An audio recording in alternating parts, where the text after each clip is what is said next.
Halo, selamat datang lagi di channel Kaonime, channel yang membahas tentang alur cerita manga dan manhwa. Tak usah berlama-lama lagi, langsung saja kita ke pembahasannya. Gaspol. Pada pembahasan kali ini kita akan membahas manhwa baru nih guys, yang berjudul Leveling Up with Skill.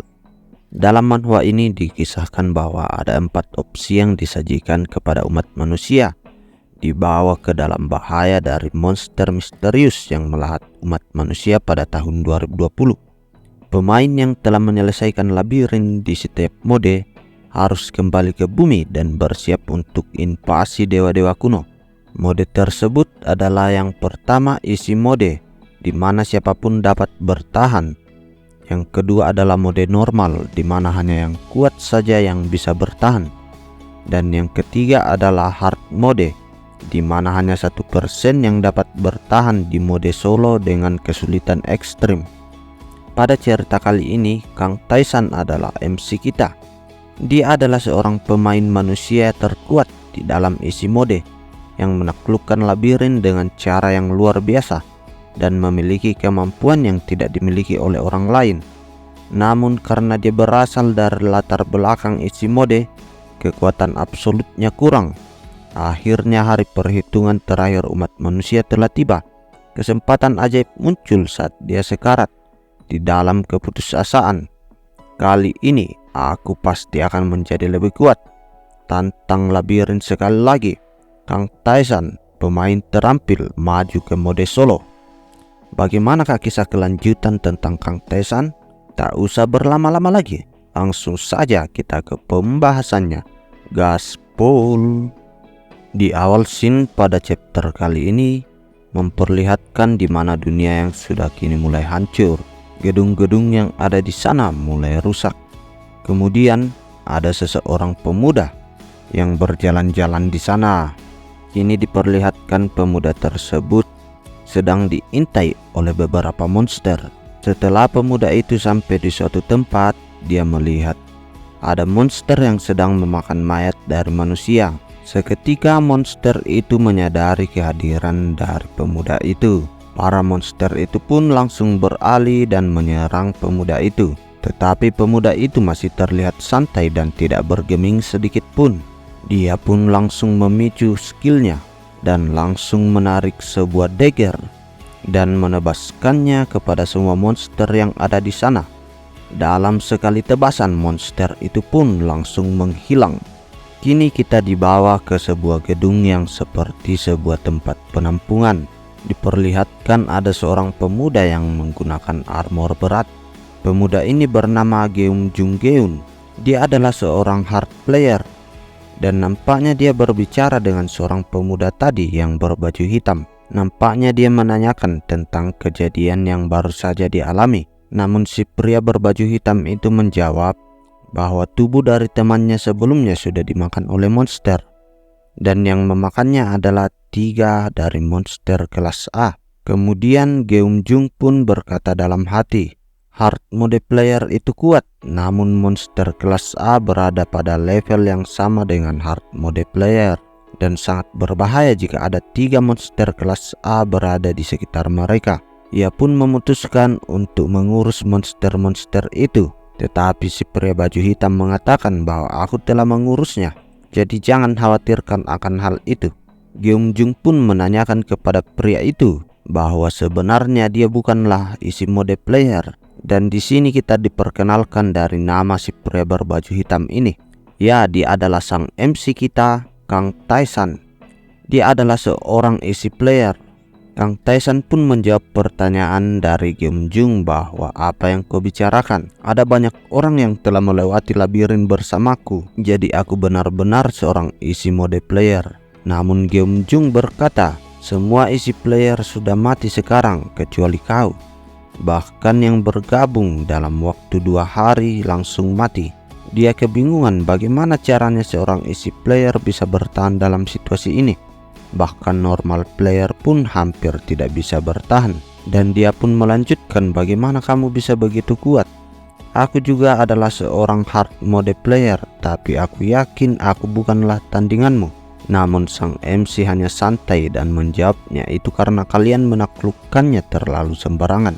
Kini sang MC sudah berada di dalam sebuah ruang makan. Di sini dia mengeluh tentang apa-apaan makanan ini. Mungkin karena dia hanya memakan kentang secara terus-menerus. Dia pun lanjut mengobrol dengan Geum Jung. Tetapi saat mereka sedang santai-santainya makan, tiba-tiba terjadi kegaduhan di luar. Sang MC pun mencoba melihat keadaan yang ada di sana. Ternyata ada seseorang yang menggunakan pedang dan baju besi sedang mengamuk. Seseorang pun mencoba menenangkannya. Namun si pria tadi langsung memukul wajahnya. Sang MC pun langsung turun tangan untuk menyelesaikan masalah itu. Nampaknya di sini bocah itu marah karena dia tidak percaya bahwa dia sedang berada di bumi. Namun sang MC mengatakan kepadanya, sayangnya kamu berada di bumi dan umat manusia sedang sekarat sekarang. Nampaknya kejadian ini sudah sering terjadi.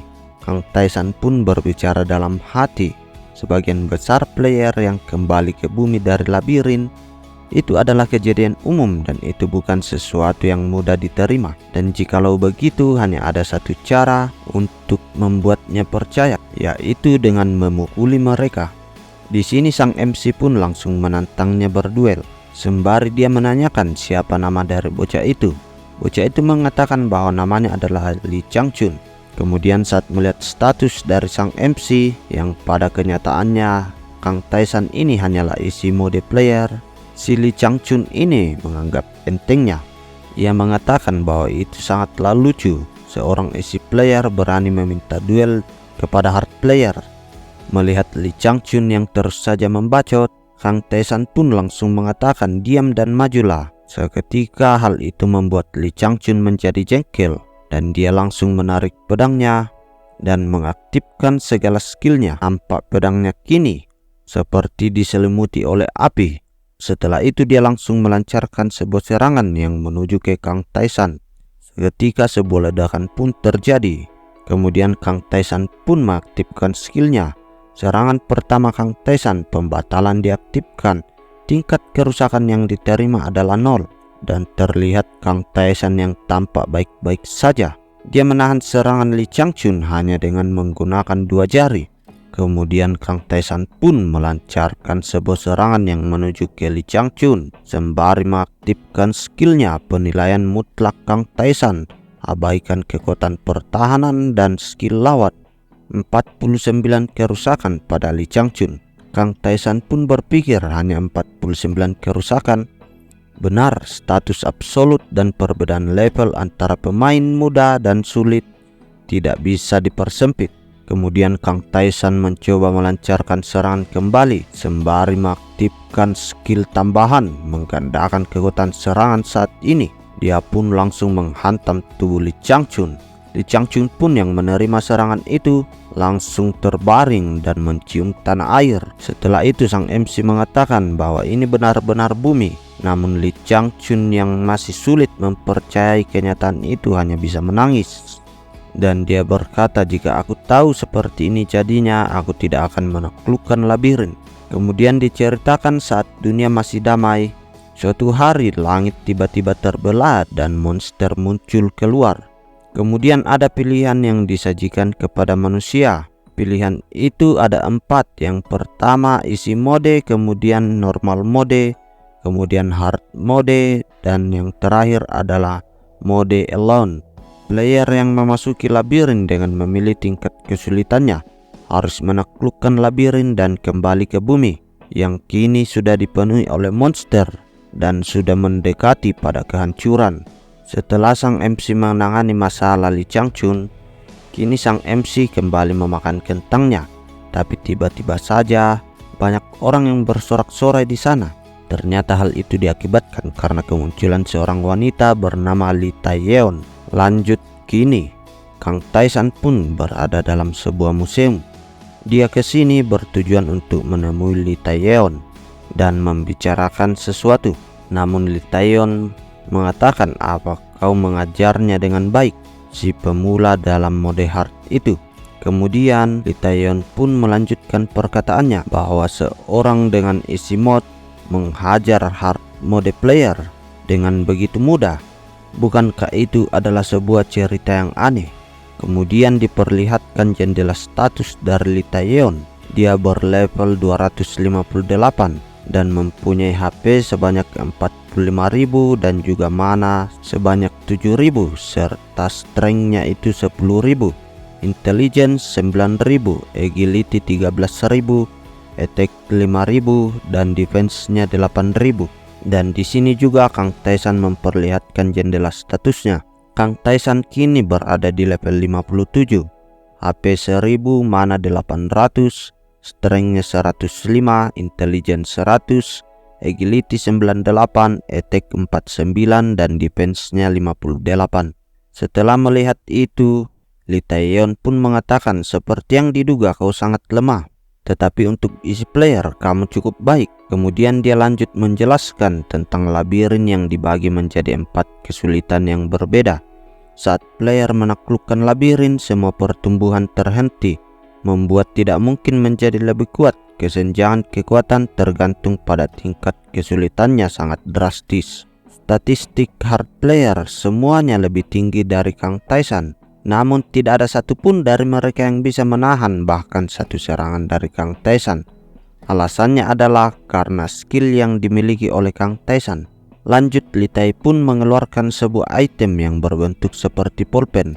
Kemudian dia mengaktifkan skill penambahan, skill kekuatan serangan ganda, dan Lee Tae pun langsung melancarkan sebuah serangan menuju ke Kang Tae-san. Namun di sini Kang Tae-san berkata skill dapat diperoleh terlepas dari kesulitannya, dan masing-masing skill yang dimiliki oleh Kang Tae-san adalah pembatalan absolut serangan. Jadi di sini Kang Tae-san tidak menerima sedikit pun kerusakan. Dan kemudian dijelaskan bahwa skill Tae-san sangat kuat, tetapi sebagian besar digunakan berdasarkan statistiknya. Jadi Tae-san saat ini bahkan tidak bisa menggunakan setengah dari skillnya itu. Dan di sini juga dijelaskan bahwa Kang Tae-san memiliki 230 skill. Kemudian lanjut, mereka pun mengobrol. Di sini intinya mereka berbicara tentang misi pengintaian dan dijelaskan bahwa gelombang monster akan menyerang. Dijelaskan bahwa gelombang monster berikutnya akan segera dimulai. Setiap kali gelombang dimulai, banyak orang yang mati dan wilayahnya menyusut secara signifikan. Pada gelombang pertama, umat manusia kehilangan Seoul. Di gelombang kedua, setengah dari player tangguh kehilangan nyawanya. Kemudian di gelombang ketiga, mereka hanya bisa mempertahankan sebuah kota kecil. Dan ini adalah gelombang yang keempat. Lanjut, Kang Tae-san pun menanyakan ada berapa banyak monster yang akan datang menyerang pada gelombang kali ini. Lee Tae hanya menjelaskan bahwa ada 2 kelas S, puluhan kelas A dan ratusan kelas B, dan para apostel. Kang Tae-san pun berpikir bahwa dalam situasi di mana bahkan Lee Tae-yeon pun hampir tidak bisa menangani 2 kelas S, dan mereka tidak memiliki cukup banyak hard player untuk menangani kelas A, dan seorang apostel yang melampaui kelas S, apakah kekalahan kali ini tak terelakkan? Namun Lee Tae mengatakan bahwa kita harus berjuang, dan dia meminta kepada Tae-san untuk menangani 2 kelas S tersebut karena Lee Tae akan menghadapi si apostel. Setelah perbincangan itu, Kang Tae-san pun pergi. Namun setelah Kang Tae-san pergi, Lee Tae-yeon pun mengatakan bahwa Tae-san itu adalah orang yang kuat. Dia adalah kunci yang bisa membawa umat manusia menuju ke kemenangan. Scene pun kini berpindah di atas dinding pembatas tempat penampungan. Nampaknya semua player di sini sudah bersiaga akan datangnya gelombang tersebut, dan seketika retakan pun muncul. Dari dalam retakan itu muncul banyak sekali monster, dan Tae-san pun langsung melompat ke udara. Setelah di udara, dia mengaktifkan skill full scouting. Dia mencoba menganalisis situasi dan mencari posisi di mana kelas S itu berada. Setelah menemukan posisi dari kelas S itu, Kang Tae-san pun langsung melesat turun. Dan kini di hadapannya sudah ada banyak monster. Dia pun kini bersiap untuk bertarung. Kini di hadapan Kang Tae-san sudah ada 2 monster kelas S. Dia mencoba melihat status dari kedua monster itu. Salah satunya adalah monster tipe pertahanan yang mempunyai HP sebanyak 148 juta.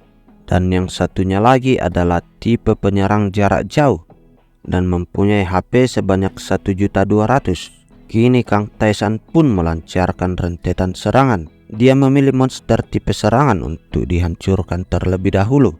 Dia mencoba mengincar kepala monster itu, tetapi monster itu tidak tinggal diam saja. Dia menyerang balik ke arah Kang Taisan.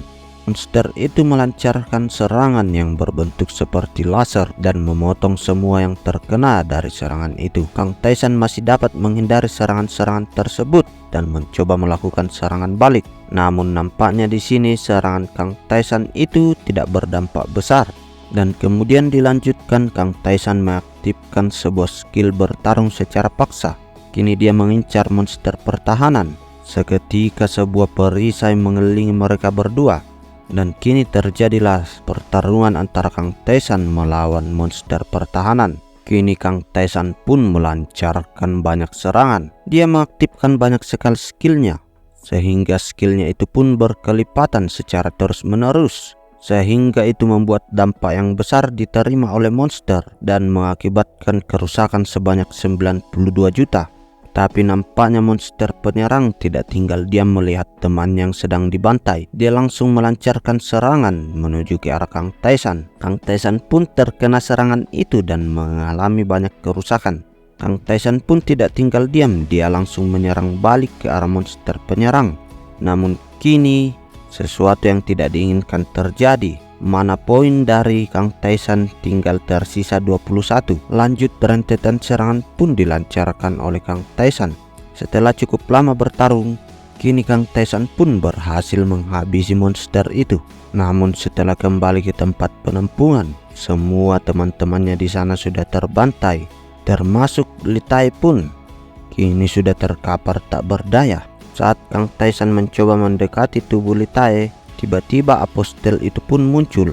Dan kini Kang Taisan pun kembali bertarung. Dia melawan apostel itu.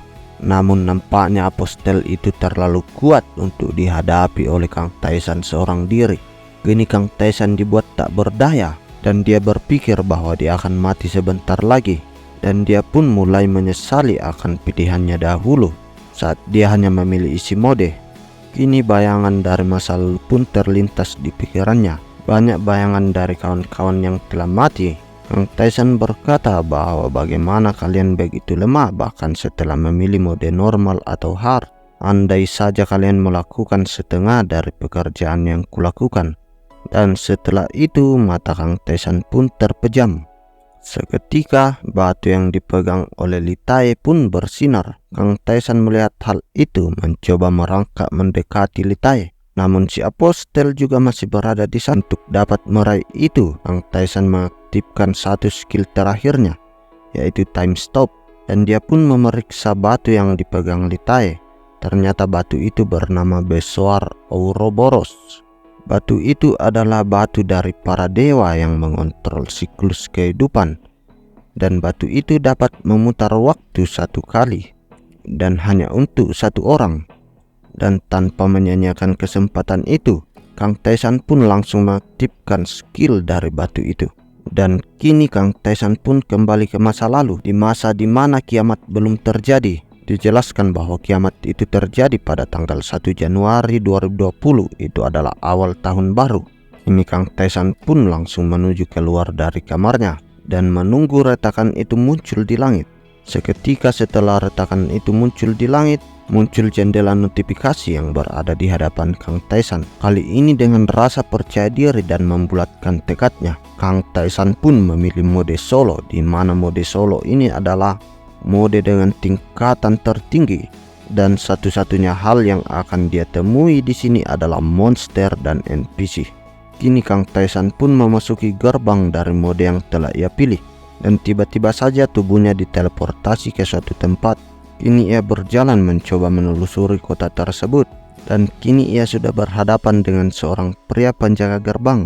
Pria itu berkata, dia adalah Broken Man, seorang penjaga tempat ini dan sekaligus akan menjadi pemandu Kang Taisan. Di sini dia menjelaskan bahwa penantang yang gagal akan menjadi penjaga gerbang. Dan juga dia menjelaskan bahwa kamu pernah mendengarnya secara kasar, bukan? Duniamu sedang dihancurkan oleh penjajah. dan tempat ini adalah kesempatan yang dianugerahkan kepadamu oleh seorang transenden yang penyayang. Namun di sini Kang Taisan hanya berpikir bahwa NPC dari mode solo benar-benar hidup. Terlebih lagi mereka berasal dari dunia yang telah hancur. Namun di sini Broken Man sedikit kebingungan melihat sikap dari Kang Taisan. Anak ini begitu tenang. Bukankah dia seharusnya panik karena telah dikirim ke tempat ini? Dan di sini penjaga gerbang menjelaskan kepada Kang Taisan bahwa tempat ini bernama labirin, tetapi beberapa orang juga menyebutnya sebagai menara. Tapi terserah saja kau mau menyebutnya apa. Tempat ini memiliki total 100 lantai dengan perubahan besar setiap 10 lantai. Secara alami semakin dalam kamu melangkah semakin sulit pula tantangan yang diberikan. Kamu harus menemukan sendiri makanan di dalam labirin, dan kamu harus mencari tahu secara spesifik sendiri. Dan juga diketahui bahwa di dalam labirin ada orang yang menjual item dan akan memberi penjelasan yang lebih rinci dari setiap lantai. Setelah itu, penjaga gerbang ini mengambil sesuatu dari tempat penyimpanannya. Itu adalah sebuah belati yang diberikan kepada Kang Taisan. Setelah menerima item, Kang Taisan pun memasuki labirin. Lanjut di perjalanan, Kang Taisan masih memeriksa informasi detail tentang labirin itu. Dijelaskan bahwa tempat ini adalah labirin yang dibuat oleh seorang penyihir hebat sejak lama. Dan ada desas-desus bahwa itu mengabulkan satu permintaan kepada siapapun yang berhasil menaklukkannya. Tempat ini adalah penjara, di mana entitas mengerikan bergerak tanpa napas dan makhluk hidup. Semua yang ada di tempat ini ada untuk menindasmu. Kemuliaan abadi akan menantimu yang akan menerobos jurang yang dalam dan gelap. Dan kini Kang Taisan pun sudah berada di lantai 1 pintu masuk ke labirin. Itu adalah tempat di mana benda-benda yang mati saat ditusuk hidup. Kekuatan tempat ini tidak begitu kuat. Dan kini Kang Taisan pun memulai perjalanannya untuk menaklukkan labirin dengan mode tingkatan solo. Scene awal pada chapter kali ini memperlihatkan Kang Taisan yang kini sudah memulai quest dari lantai pertama. Misi yang diberikan kepada Kang Taisan adalah mengalahkan bos di lantai pertama, lalu melanjutkan ke lantai kedua. Hadiah dari misi tersebut adalah ramuan peningkat status secara acak, dan ada pula hadiah rahasia yang belum diketahui apa itu. Kini Kang Taisan berada di depan sebuah pintu. Diketahui ruangan itu adalah ruangan dari penjual yang ada di lantai 1. Setelah Taisan memasuki ruangan itu, kini dia melihat sosok pria tua yang berjenggot putih. Kemudian pria tua itu pun menanyakan siapa nama dari Kang Taisan. Taisan pun memperkenalkan dirinya sembari bertanya, kenapa tidak ada satupun barang yang didisplay di sana padahal ini adalah sebuah toko. Pria tua itu pun menjawab, itu akan memakan ruang yang lebih banyak daripada seluruh lantai pertama di labirin ini. Dan dia juga tidak berniat untuk menunjukkan itu kepada Kang Taisan. Lalu Taisan pun menanyakan alasan kenapa pria tua itu berada di sana. Tetapi pria tua itu hanya menjawab bahwa dia tidak ingin memamerkan barang-barangnya kepada orang-orang bodoh. Namun jika kamu menunjukkan kepadaku orang seperti apa kamu, itu mungkin akan berubah. Sembari dia menunjuk ke sebuah lorong dan menyuruh Taisan untuk memasuki lorong tersebut. Sembari berkata, kembalilah dengan selamat, kemudian aku akan menunjukkan item-itemku. Taisan pun berpikir jadi syarat jualannya adalah bertahan hidup. Lanjut Taisan pun menelusuri lorong yang ditunjukkan oleh Pak Tua itu. Kini Taisan sudah berjalan cukup dalam ke dalam lorong itu dan diperlihatkan ada sesosok monster tikus yang berada di sana. Monster itu pun langsung menyerang kaki dari Taisan. Namun Taisan tidak tinggal diam saja, dia mencoba menyerang kembali si tikus itu. Namun ternyata tikus itu mempunyai kelincahan yang cukup tinggi. Namun di sini Kang Taisan tidak ingin menyerah begitu saja. Dia mencoba melancarkan rentetan serangan kepada monster itu. Sembari menyerang, Kang Taisan pun memikirkan cara untuk mengalahkan monster itu.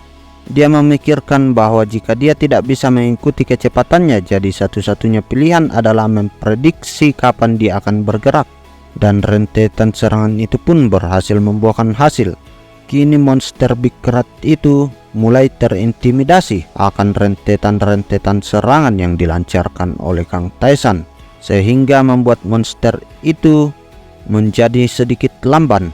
Kemudian monster itu mencoba kembali menyerang Kang Taesan, tapi Kang Taesan memberikan tangan kirinya yang sudah dilindungi oleh pelindung tangan, dan seketika itu menghentikan gerakan dari monster itu.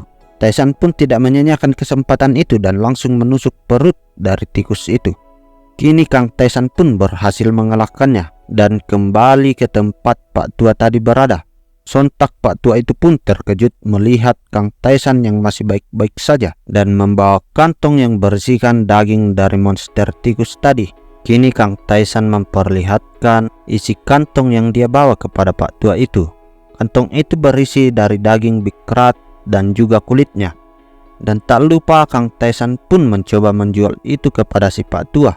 Pak Tua yang melihat itu berkata dalam hatinya bahwa ini asli dan kualitasnya terbaik. Di atas semua itu juga tidak terlalu berantakan atau kotor. Itu berarti dia menangkapnya dengan sempurna, dan dia adalah anak muda yang sangat baru di labirin. Kemudian Pak Tua itu pun berkata kepada Taesan bahwa dia telah setuju dengan syaratnya dan akan membuka toko untuk Kang Taesan.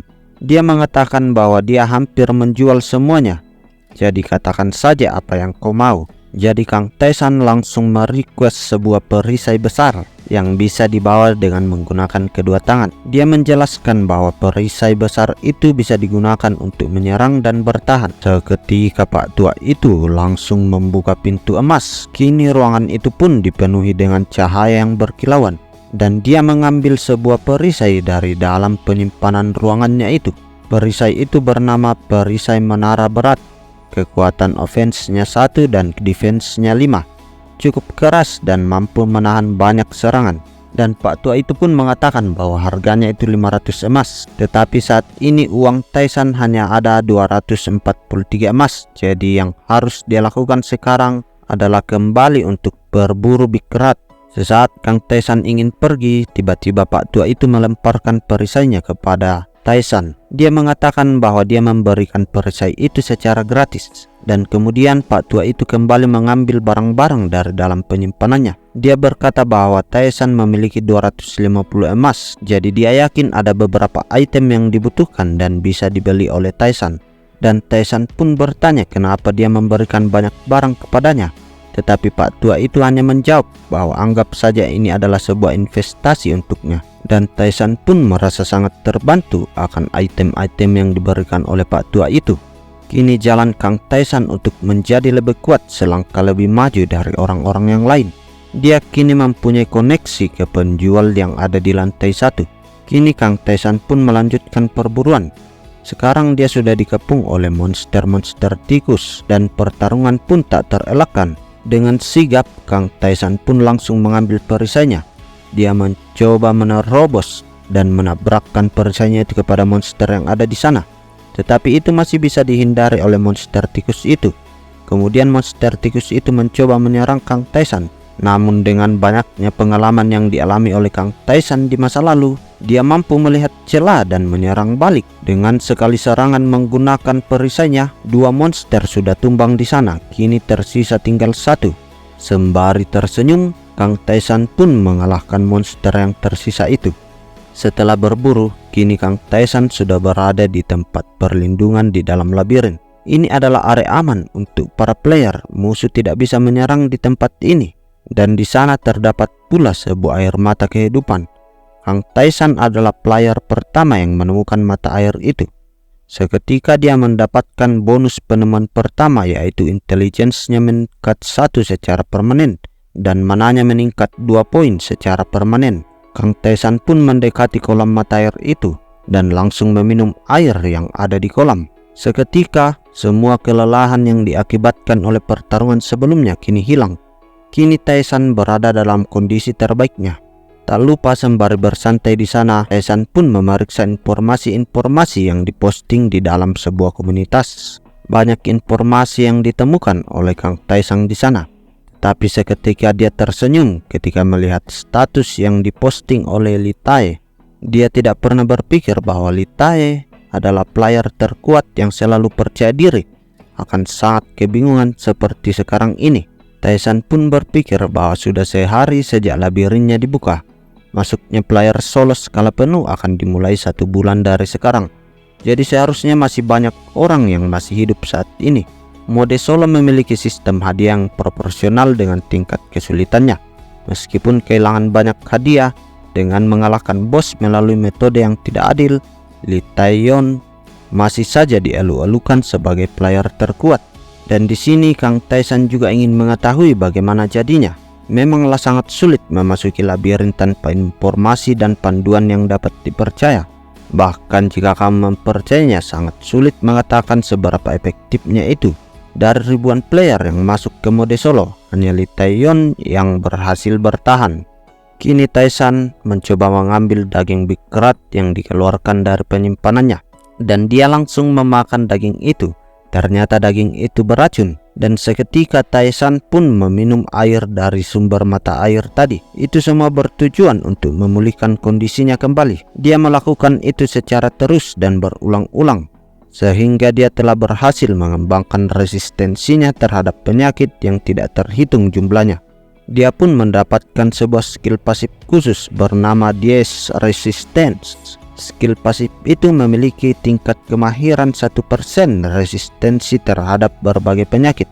Pada kondisi saat ini, player akan cenderung tidak mudah sakit akibat mengkonsumsi makanan.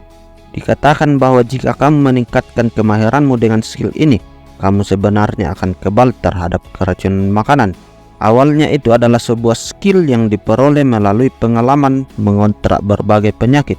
Tapi walaupun begitu, Tae-san pun tidak langsung puas. Dia berencana untuk mendapatkan skill selanjutnya. Dia pun langsung menceburkan dirinya ke dalam kolam dan mencoba menahan napasnya selama mungkin. Karena hal itu, dia kini mendapatkan skill aktif khusus bernama apnea. Dan dia juga mendapatkan skill lain yang bernama line of death. Kemahirannya 54%, memungkinkan kamu merasakan waktu untuk mati. Ini dipicu pada sebagian besar momen krisis. Setelah membaca informasi itu, Tae-san pun berpikir, jika ini 54%, ini mirip dengan kemampuan yang akan dia miliki di masa depan. Dia berpikir bahwa apakah ini seperti skill yang diwariskan? Apakah kekuatan yang tercetak pada pikiran daripada tubuh yang berlanjut?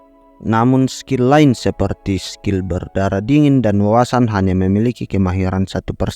Dan dia pun berpikir bahwa sesuatu yang seperti itu sering dialami saat kemunculan labirin. Banyak hal yang masih menjadi misteri. Lanjut, kini Tae-san mengeluarkan pedang dari penyimpanannya. Dia kini mencoba berlatih menggunakan skill pedang. Dia berkata bahwa ada sesuatu yang disebut combination dalam skill. Itu mirip dengan ketika skill tertentu memenuhi kondisi tertentu, dan itu memotivasi evolusi skill yang baru. Dalam kondisi non-breathing itu hanya sampai batas tertentu. Kamu bisa menahan napas saat melakukan sesuatu. Kini skill baru pun kembali berhasil didapatkan oleh Tae-san. Jendela notif muncul yang bertuliskan kamu berhasil melakukan banyak tindakan sekaligus dalam satu tarikan napas. Skill aktif khusus One Breath Attack diperoleh. Kini Kang Tae-san sudah memiliki lebih dari 10 skill. Dia sekarang memenuhi syarat untuk memamerkannya kepada orang-orang, dan dia kini memperoleh skill player. Kemudian Kang Tae-san pun keluar dari zona aman. Dia sekarang bertujuan untuk membuat skill utama. Skill utama biasanya skill dengan nilai yang lebih tinggi dari 10 skill digabungkan secara bersamaan. Atau itu juga bisa memberinya kemampuan untuk meningkatkan bagian yang kurang dalam statistiknya. Misalnya, dia dapat menggandakan atau menambah kekuatan ofensif. Dengan kata sederhana, ini dapat membantu mengidentifikasi elemen tersembunyi dari kemampuan untuk mencegah serangan terjadi menggunakan attack nullifier, dan untuk memperoleh kemampuan yang dapat menghentikan waktu seperti time pause. Hanya dengan memiliki satu skill utama, kamu bisa memancarkan kekuatan yang mendominasi player yang berada di level yang sama denganmu. Karena kemampuannya yang mumpuni, syarat dan ketentuan untuk memilikinya juga pilih-pilih. Sebagai contoh, dikatakan bahwa full recon hanya tersedia setelah 2 atau 3 evolusi skill spy. Namun itu mungkin untuk membuat skill utama pada tingkat pertama. Oleh karena itu, kapan lagi dia bisa membuatnya jika tidak sekarang? Kang Tae-san pun kini berhadapan dengan seekor big rat. Big rat itu langsung menggigit pergelangan kaki dari Tae-san. Namun anehnya, Taisan hanya diam saja dan membiarkan tingkat kerusakannya meningkat. Dan setelah dirasa waktunya sudah pas, dia langsung kembali menyerang Big Red itu. Kemudian jendela notifikasi pun muncul. Penguasaan kematian meningkat sebanyak 3%. Penguasaan ketenangan meningkat sebanyak 2%. Kini Kang Taisan pun mencoba melakukan kembali sesuatu. Dia membiarkan Big Red itu menyerang, tetapi dia hanya menangkis serangan itu. Dan kini Kang Taisan pun kembali memperoleh skill aktif khusus bernama Block. Itu adalah skill yang bagus untuk menghilangkan kerusakan di bawah titik tertentu. Tapi bukan itu yang dia inginkan. Skill yang dia incar sebenarnya adalah skill Holding On. Dengan skill ini, Kang Taisan bisa meniadakan kerusakan yang mematikan sekali dan menghapus semua kerusakan untuk jangka waktu yang tertentu. Satu-satunya orang yang mendapat manfaat dari ini adalah dirinya. Kembali dijelaskan bahwa di labirin ini ada cara khusus untuk memperoleh skill dan itu sederhana. Kamu bisa mendapatkannya dari seseorang, atau kamu juga bisa mendapatkannya dengan kemampuanmu menyelesaikan tugas yang gagal diselesaikan oleh orang lain. Dan yang terakhir, dengan melakukan aksi dan meniru efek dari skill itu. Misalnya, kamu memperoleh skill non-breathing dengan menahan napas, dan dalam kondisi itu, kamu akan mencoba menggunakan pedang. Jadi, Kang Taisan akan memperoleh skill non-breathing attack. Oleh karena itu, jika dia ingin memperoleh skill Holding On yang menghilangkan serangan mematikan, dia hanya perlu menangkis serangan yang mematikan secara terus-menerus. Dan setelah itu dilakukan berulang-ulang, kini Taisan pun memperoleh skill aktif khusus yang diincarnya. Itu adalah skill Holding On. Dan sesaat setelah mendapatkan skill itu, Taisan pun langsung menghajar dan mengalahkan monster tikus itu. Lanjut, kini Taisan kembali ke area safe zone. Dia langsung meminum air dari kolam sebelumnya. Itu bertujuan untuk memulihkan luka-lukanya dan membuatnya kembali dalam kondisi yang terbaik. Setelah itu, Taisan pun mencoba menganalisis semua skill yang telah dia dapatkan. Tetapi saat mulai berpikir, tiba-tiba ada seorang pria tua yang berambut panjang serta mengenakan armor lengkap ini datang ke ruangan itu. Dia adalah seorang Menwu is searching for God. Sontak itu pun langsung mengagetkan Taisan. Dia berpikir bahwa tidak ada monster yang bisa memasuki mata air kehidupan, jadi ini pastilah NPC. Setelah itu, orang tua itu pun bertanya kepada Taisan bahwa apakah dia seorang adventure. Diketahui bahwa NPC menyebut orang-orang yang menjelajahi labirin dengan tujuan untuk penaklukan, mereka sebut dengan adventure. Setelah perkataan itu, tiba-tiba orang tua itu maju dan mulai menyerang Kang Taisan. Dia mengatakan kepada Taisan, cobalah tangkis ini. Taisan pun langsung menanggapi serangan itu dan dia mengambil perisainya untuk menangkis serangan dari orang tua itu. Namun tak berhenti di situ saja, orang tua itu kembali melancarkan sebuah tinju yang mengarah ke wajah Taisan. Dan serangan itu pun langsung menghempaskan tubuh Taisan sehingga terlempar jauh menabrak dinding dan dinding itu pun roboh. Namun Pak Tua itu pun juga terkejut akan kemampuan dan reaksi yang cepat dari Taisan untuk mengurangi dampak dari serangan sebelumnya. Kini Pak Tua itu pun lanjut mengobrol dengan Taisan. Kini mereka sudah terlihat akrab dan diketahui bahwa nama dari orang itu adalah sang pencari dewa. Mereka memanggilnya Ensar. Ngomong-ngomong, diketahui bahwa orang tua itu berjalan-jalan di labirin. Dia bertujuan untuk mengevaluasi orang-orang yang datang berkunjung dan memasuki labirin. Evaluasi itu dilakukan untuk melihat apakah mereka layak untuk bertahan hidup dalam labirin. Dan karena evaluasinya telah selesai, dia pun menyimpulkan bahwa Taisan lulus dari evaluasi itu. Kemudian Taisan pun bertanya kepada pria tua itu bahwa dia sedang mencari dewa. Bolehkah dia mengetahui dewa macam apa yang sedang dia cari? Di sini dijelaskan bahwa ada banyak dewa di labirin, berbagai dewa yang menguji para player dan memberi mereka hadiah. Tetapi sebagian besar player tidak tertarik karena para dewa hanya ada di dalam mode solo. Untungnya Litai di masa depan menemukan betapa mengerikan dan kotornya para dewa itu. Dia dapat mempelajari banyak informasi tentang dewa karena dia sering berbicara dengannya.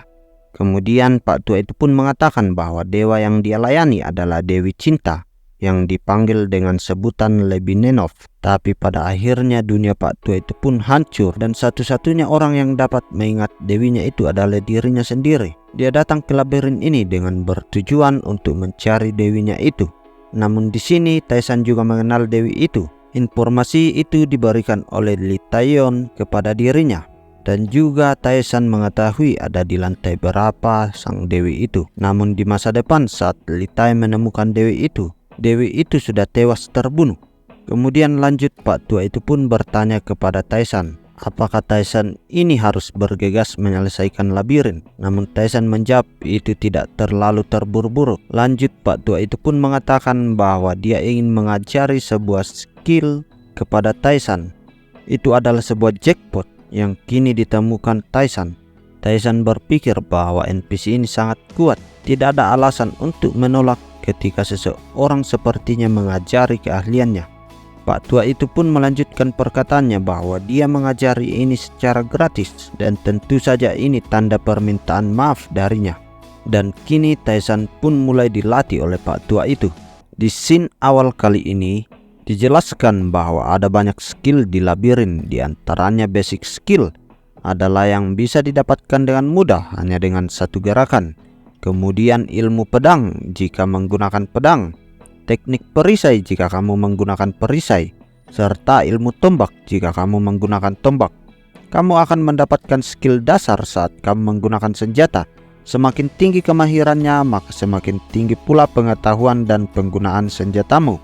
Jadi bisa dikatakan semua player pada dasarnya memilikinya. Lalu ada skill yang menggabungkan skill dasar itu. Meskipun tidak mewah dan bisa dikatakan yang terbaik, ini disebut dengan Irak Sword Art. Sang dewi bahkan memuji itu secara pribadi. Itu adalah skill yang akan dipelajari oleh Kang Tae-san kali ini. Nampaknya di sini Kang Tae-san menganggap remeh skill itu. Namun dia berpikir mungkin lain ceritanya jika itu adalah skill utama. Tetapi tidak ada artinya menggabungkan skill berbasis senjata karena kesalahan sistem. Kemudian si Pak Tua itu menyuruh Kang Tae-san untuk mencoba menyerangnya. Dan tanpa basa-basi Kang Tae-san langsung menghantamkan perisainya tepat di kepala si Pak Tua. Ekspresi aneh pun ditampilkan pada scene kali ini.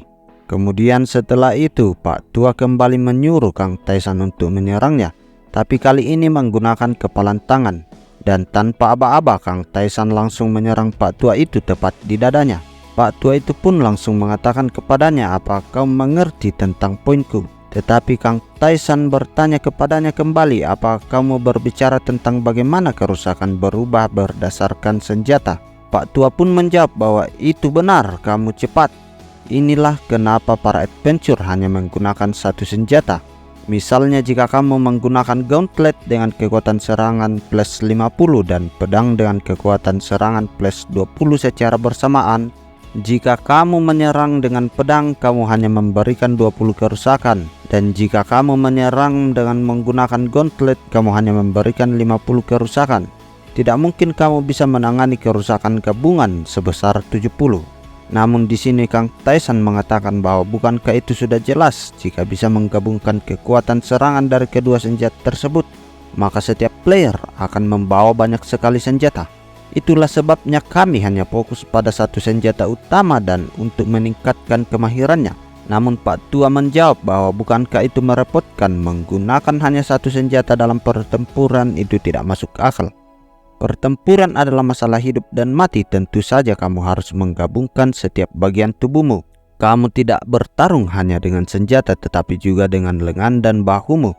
Namun Kang Tae-san hanya menjawab, ketika itu terjadi karena kesalahan sistem, kamu tidak bisa melakukan apapun selain memberikan kerusakan dasar yang rendah.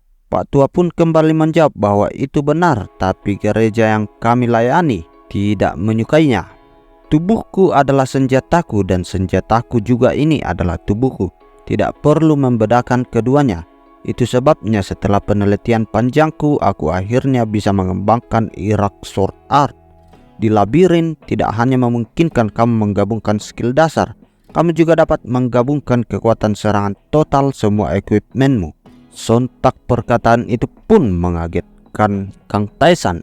Ia berpikir bahwa kombinasi kekuatan serangan, Pak Tua pun melanjutkan mengatakan bahwa itu benar. Dengan kata lain, jika kamu punya pedang dengan kekuatan serangan 20 dan gauntlet 50, kamu akan menangani kekuatan serangan sebesar 70 poin dimanapun kamu memukulnya. Dan itu tidak hanya berlaku untuk senjata saja, tetapi semua yang ada di bagian tubuh. Kang Taisan pun berpikir bahwa bukankah itu berarti seluruh tubuhku akan menjadi senjata? Dengan Irak Sword Art, kamu bisa menggunakan semua equipment yang sebelumnya dibuang karena tidak berguna. Jadi di sini skill yang akan dipelajari oleh Kang Taisan ini seperti cheat ya guys, karena dia dapat menumpuk kekuatan serangan jika dia menggunakan banyak senjata. Lanjut, Pak Tua pun melanjutkan perkataannya bahwa skill ini adalah sesuatu yang tidak bisa didapatkan oleh adventure biasa, bahkan jika mereka bekerja keras sepanjang hidup mereka. Apa kamu tertarik untuk mempelajarinya? Taisan pun langsung menyetujui hal itu. Setelah itu Pak Tua pun menjulurkan tangannya. Dia memegang bahu dari Kang Taisan. Seketika cahaya keemasan pun terpancar dari mereka berdua. Sembari melakukan itu, Pak Tua menjelaskan bahwa ini tidak seperti skill lainnya. Ini adalah skill yang kukembangkan sendiri, sehingga bisa dengan mudah diwariskan. Yang terpenting karena kemahiranku 100% kamu akan dapat menerimanya tanpa masalah. Seketika mata Kang Taisan pun bersinar. Dia kini mendapatkan sebuah skill yang baru dan sebuah skill yang bisa disebut sebagai cheat. Ini adalah skill Irak Sword Art. Dan Kang Taisan pun berpikir bahwa berbagai teknik dan informasi mengalir ke otakku. Aku tidak pernah berpikir bahwa aku bisa memperoleh skill ini dengan mudah. Jendela notifikasi pun muncul di hadapannya. Kamu telah menerima skill dari pencipta Irak Sword Art. Kamu telah memperoleh skill tingkat tertinggi Irak Sword Art. Kemudian di sini dijelaskan tentang skill ini. Skill tingkat tertinggi kemahiran Irak Sword Art 1%. Itu adalah skill yang berhubungan dengan senjata dan tubuh. Itu masih dalam keadaan belum matang dan kemungkinan akan ada kerugian dalam transmisi kekuasaan. Pak Tua pun melanjutkan penjelasannya. Akan lebih baik jika kamu berlatih setiap hari sampai kamu benar-benar mahir. Dan biarkan aku memberimu ini juga. Dia memberikan sebuah Fate Ring kepada Kang Taisan. Fate Ring ini mempunyai kekuatan serangan tambah 1. Itu adalah cincin yang sudah lama digunakan seseorang. Sepertinya awalnya sangatlah berharga. Kang Taisan pun kembali berkata dalam hati bahwa di masa lalu aku akan membuangnya karena ini tidak berguna. Tapi sekarang cincin ini berharga seperti Rusted Sword. Setelah itu Pak Tua meminta Kang Taisan untuk melakukan sparring sebentar dengannya. Dan tanpa aba-aba mereka berdua pun langsung saling menerjang. Sembari mereka bertarung, di sini dijelaskan bahwa di labirin semua tindakannya dievaluasi. Jika kamu melihat dengan hati-hati di ruangan yang tidak berguna dan menemukan sesuatu, kemampuan detectionmu akan meningkat. Jika kamu terus menangkis serangan lawan, kemampuan teknik perisaimu akan meningkat. Itulah sebabnya bertarung melawan yang kuat bermakna bagi diri sendiri. Setelah sparring itu, Kang Taisan pun mengecek jendela skillnya. Dia kini mendapatkan skill pasif Continuing Battle, kemahiran 3%. Pertempuran bisa berlangsung lama, kamu tidak akan mudah lelah.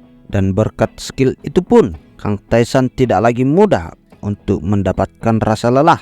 Namun tiba-tiba si Pak Tua kembali menghampiri Kang Taisan. Ia berkata, untuk seorang adventure lantai pertama kamu memiliki akal dan skill yang luar biasa. Seperti yang diduga, mataku ini tidak menipuku. Dan sembari mereka kini berdua duduk, Pak Tua pun mengatakan kepada Kang Taisan untuk berjanji 2 hal kepadanya. Sekarang setelah kamu mempelajari Irak Sword Art, kamu bisa mengajarkannya kepada siapa saja. Tapi jika dia adalah sampah yang tidak berharga, maka jangan pernah mengajarkan padanya. Jika kamu melanggar ini, aku akan menemukanmu dan membunuhmu dengan tanganku sendiri. Lalu yang kedua, jika kau menemukan sesuatu tentang Dewi Lebinenov, pastikan untuk memberitahuku. Dan di sini dengan informasinya yang dari kehidupannya sebelumnya, Kang Taisan pun mengatakan bahwa apa kau ingin mengetahui informasi tentang dewimu itu? Seketika raut wajah Kang Taisan pun kini serius. Dia mengatakan bahwa dia tahu di mana dia. Sontak itu membuat si Pak Tua kini matanya melotot dengan ekspresi yang sedikit terkejut.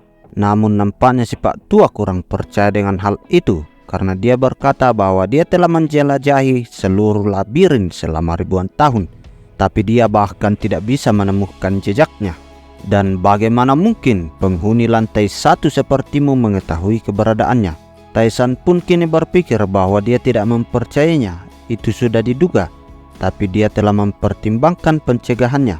Kemudian Kang Taisan pun mengatakan kepada si Pak Tua bahwa kamu dapat mempercayaiku.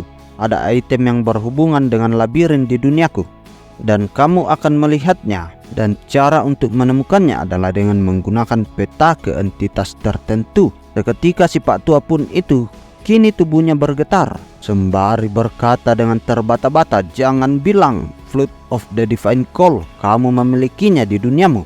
Kang Taisan pun mengatakan, "Ya, lokasi item yang mampu mengungkapkan dewa hanya dapat dicapai dalam labirin. Garis keturunanku memiliki informasi tentang itu. Kami telah menguraikan lokasi para dewa yang tertulis di sana." Kemudian flashback pun terjadi. Diperlihatkan Lita yang memperlihatkan sebuah item kepada Kang Taisan. Itu berbentuk seperti sebuah tanduk. Lita pun mengatakan bahwa lihat ini, aku harus membaginya denganmu, ini terlalu berharga. Aku pergi jauh-jauh ke lantai 89 untuk mendapatkan item ini, tapi aku tidak bisa menggunakannya. Para dewa, sungguh mereka mengejekku. Kemudian scene kembali berganti di waktu saat ini. Kang Taisan berpikir bahwa kupikir informasi itu adalah informasi yang tidak berarti saat itu, tapi siapa tahu aku akan menggunakannya dengan seperti ini. Kemudian lanjut Kang Taisan pun menjelaskan kepada Pak Tua bahwa lantai 78, perpustakaan universal dan ruang rahasia ke-24. Disitulah Dewi Lebinenov berada. Pak Tua pun yang seakan-akan tak percaya dengan hal itu berkata bahwa benar, perpustakaan universal ada di sana. Aku belum memeriksa tempat itu. Ya, itulah tempatnya. Dan si Pak Tua pun sangat berterima kasih kepada Kang Taisan. Dia merasa sangat berhutang budi kepadanya. Namun setelah itu Pak Tua pun kini mengatakan bahwa jika itu lantai 78 itu jauh di dalam. Ini adalah tempat berbahaya, jadi aku harus mempersiapkan diri. Dan sekali lagi dia mengucapkan terima kasih kepada Kang Taisan. Setelah itu Pak Tua ini pun berpikir, dia memikirkan sesuatu apa yang cocok diberikan kepada Kang Taisan. Setelah dia menemukan barang yang cocok yang akan diberikan kepada Kang Taisan, dia pun menjulurkan kembali tangannya. Dia memberikan sebuah das kiring. Item ini menambah 20 HP, terlihat seperti cincin yang diberikan kepada pendeta di sekte tertentu. Sekarang hanya ada satu yang tersisa. Kang Taisan pun berpikir, untuk mendapatkan item dan kualitas ini kamu hanya harus mencapai setidaknya lantai 30 dalam mode isi. Tapi kini dia mendapatkannya di lantai 1. Setelah itu pun mereka berdua berpisah. Pak Tua pergi untuk mencari sang dewi yang berada di lantai 78. Lanjut, kini Kang Taisan melanjutkan perburuannya. Dia meningkatkan statistiknya, dan kini agility-nya sudah mencapai angka 25. Bahkan kini dia sangat mudah mengatasi monster Big Rat. Tetapi karena perbedaan status yang terlalu jauh, kini Kang Taisan tak mendapatkan drop item dari monster. Dan dia berpikir bahwa pertumbuhannya sepertinya hanya sampai di sini di lantai 1. Dia berencana untuk melanjutkan ke lantai 2. Tapi sebelum itu, dia mempunyai tempat yang harus dia kunjungi. Itu adalah sebuah ruang rahasia yang ada di dalam labirin. Dijelaskan bahwa setidaknya ada satu yang tersembunyi di setiap lantai dan hadiah besar menanti mereka yang menemukannya. Tongkat sihir, cincin levitasi, potion penambah stat permanen, dan masih banyak lagi item yang sangat membantu dalam menembus labirin. Hanya satu orang yang bisa masuk ke ruang rahasia. Persaingan sengit sangat dalam di mode isi. Itulah sebabnya mengapa Kang Taisan banyak melewatkannya di kehidupannya sebelumnya. Tapi kini dia berada dalam mode solo. Jadi di sini dia bisa mendapatkan semua ruangan rahasia. Setelah memasuki ruangan itu, ternyata ruangan itu adalah sebuah ruangan kosong. Tetapi Kang Taisan tidak menyerah begitu saja. Dia mencoba mencari tombol yang tersembunyi yang ada di dalam ruangan. Dan setelah menemukannya, kini dinding yang ada di dalam ruang rahasia itu pun roboh. Terlihatlah sebuah lorong, dan di dalam lorong itu ada sebuah peti emas. Itu adalah hadiah dari ruang rahasia.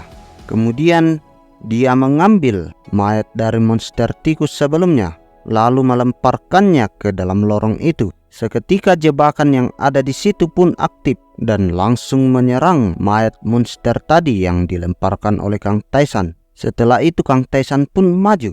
Ternyata masih terdapat banyak sekali perangkap yang ada di sana. Kang Taisan pun menangkap anak panah yang melayang kepadanya dan dia mengatakan bahwa ini adalah anak panah gratis, jadi dia menyimpannya ke dalam inventorinya. Kemudian dia melanjutkan lagi berjalan, tetapi ada banyak sekali rentetan serangan dari jebakan yang ada di sana. Kini Kang Taisan pun terdesak. Dia tidak bisa menghindari semua jebakan itu, dan sampai saat ini dia pun menahannya menggunakan tangannya, sehingga tangan kanannya itu terluka. Dan kini diperlihatkan Kang Taisan yang sedang membalut tangan yang terluka tadi. Setelah itu dia melihat sebuah tuas dan langsung saja menariknya. Seketika semua jebakan pun dihilangkan. Dan kini dia sudah berada di depan kotak harta karun itu. Dia pun langsung membukanya. Dan ternyata hadiah dari ruang rahasia adalah sebuah tongkat. Dan dijelaskan bahwa tongkat itu bernama The Staff of Flame. Ini adalah tongkat yang digunakan oleh penyihir pemula. Itu bisa mengeluarkan sihir dasar seperti Fireball. Dan kemudian Kang Taisan pun berpikir bahwa ini memiliki nilai yang jauh lebih tinggi dibandingkan dengan sihir lainnya. Dan dia pun berkata bahwa ini adalah keuntungan ganda sebagai seorang solo player. Setelah itu Kang Taisan pun kembali ke safe zone. Dia memulihkan dirinya dengan cara meminum air dari kolam yang ada di ruang itu. Setelah memulihkan dirinya, dia pun bergegas menuju ke ruang bos. Kini dia sudah berada di depan pintu dari ruangan tersebut. Dan saat masuk ke ruangan itu diperlihatkanlah sesosok monster tikus yang ukurannya jauh berkali-kali lipat lebih besar dibandingkan tikus-tikus yang sebelumnya Kang Taisan hadapi. Itu adalah seekor giant rat. Dan seketika monster itu pun langsung maju menerjang ke arah Kang Taisan. Dan akhirnya Kang Taisan berhasil mengalahkan monster itu. Dia mengecek informasi yang ada di forum-forum yang disediakan oleh sistem. Kang Taisan mendapatkan informasi bahwa sudah banyak player yang berguguran. Ada yang mati karena diserang monster dan ada pula yang putus asa. Dan hanya ada satu orang yang mampu bertahan melewati itu selain Kang Taisan. Ya, siapa lagi? Dia adalah Taeyeon. Kini aliran masa depan yang akan dilalui Kang Taisan berubah sedikit demi sedikit. Setelah mengecek beberapa informasi, kini Kang Taisan mendatangi ruangan dari penjual item yang ada di dalam labirin. Kini Taisan membeli sebuah sarung tangan dari si kakek tua itu. Dan saat Kang Taisan ingin pergi, si kakek tua itu mengatakan bahwa ada seseorang yang bernama Hafran. Dia adalah seorang misterius blacksmith yang mungkin akan kau temui nantinya. Lanjut, kini Kang Taisan sudah berada di tempat perburuan yang ada di lantai 2. Dan misi dari lantai 2 ini adalah mengalahkan bos di lantai 2, kemudian melanjutkan perjalanan ke lantai berikutnya. Hadiahnya adalah potion penambah mana untuk pemula dan ada sebuah hadiah rahasia seperti di lantai 1 sebelumnya. Kang Taisan pun berpikir itu adalah sebuah potion langka yang bahkan tidak dijual di toko. Ini terdengar cukup menjanjikan. Setelah itu, Kang Taisan pun mengecek pesan yang masuk di kotak masuknya. Ternyata tanpa dia sadari, banyak sekali pesan yang masuk, yang sampai membuat dia bingung harus membaca dari mana terlebih dahulu. Kini dia membaca sebuah pesan dari Kang Jun Hyuk yang meminta dia untuk berbicara. Lanjut, Kang Taisan pun mengatakan ada apa. Namun si Kang Jun hanya mengatakan bahwa tidak ada apa-apa, dia hanya ingin memastikan bahwa penyelamatnya masih hidup. Namun Kang Taisan mengatakan kepadanya, seharusnya kau mengkhawatirkan dirimu sendiri. Dan Kang Taisan pun berkata dalam hati, sejujurnya aku tidak mengharapkan orang terjebak dalam ruang dan didorong hingga batasnya. Akan menerima tantangannya hanya dengan membaca postingan di komunitas. Kemudian Kang Jun pun menjelaskan bahwa jika dia tidak masuk ke labirin, dia tidak akan mendapatkan skill sama sekali. Sebelumnya tidak ada jawaban dari orang-orang yang memasuki labirin. Dan dia juga semakin kelaparan. Dalam situasi seperti itu, dikatakan bahwa orang-orang akan memakan anggota tubuhnya sendiri. Dan tidak ada orang yang bisa diajak untuk berbicara. Bukankah itu situasi sempurna untuk menjadi gila? Dan kemudian saat Kang Jun ini mulai berpikir untuk menjalankan labirin dan melahap semua yang dia temui, tiba-tiba dia melihat postingan seseorang di forum. Itu adalah postingan dari Taeyeon yang mengatakan bahwa dia adalah orang yang pertama berhasil dan lainnya mengikutinya juga. Namun Kang Taesan bertanya bahwa berapa banyak orang yang berhasil dalam perburuan Big Rat. Kang Jun pun menjawab bahwa hanya ada dia dan Taeyeon saja. Kang Taesan pun mulai berkata dalam hati bahwa ini adalah pertama kalinya dia mendengar tentang orang ini. Mungkin di dunia sebelumnya dia bertarung dengan Cirobo dan mati. Karena dia berhasil mengalahkan Big Rat, berarti dia memiliki bakat yang sama dengan Lee Taeyeon.